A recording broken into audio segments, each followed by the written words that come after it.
Hello mga Megs! Welcome back po sa YouTube channel ko. Ngayon, ituturo ko sa inyo para hindi madaling malobat ang battery ng ating cellphone. Una, baka luma na po ang inyong cellphone. So pangalawa, i-open nyo lang po itong settings natin.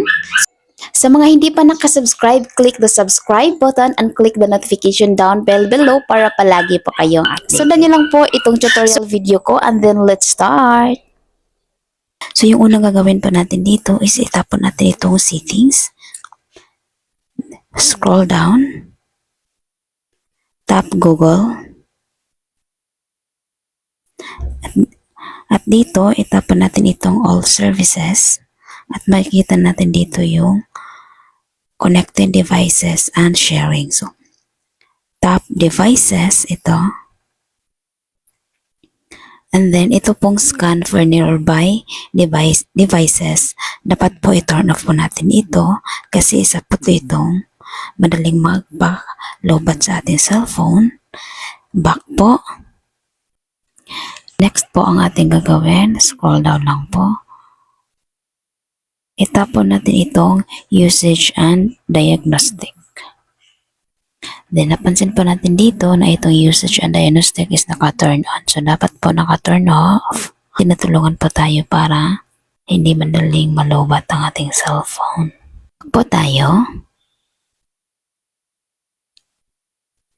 Hanapin po natin itong battery lab. Click battery lab. At ito po yung simpleng paraan na para makasave po ng battery. Ang gagawin nyo lang po dito, itap nyo po itong ultra power saving. At i-turn on po natin itong ultra power savings. So, enter ultra power saving mode. Only calls, SMS and calendar are available and enable. So, enable.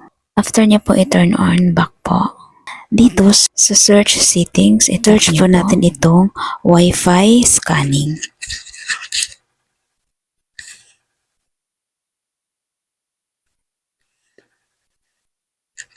Ito. Tap po natin ito. At dito, dapat naka-turn off po itong high accuracy. Ito, naka-on. Dapat po i-turn off po natin. So, ganyan lang po ang inyong gagawin mga Mex. I hope po nakatulong po sa inyo and see you to the next tutorial. Bye!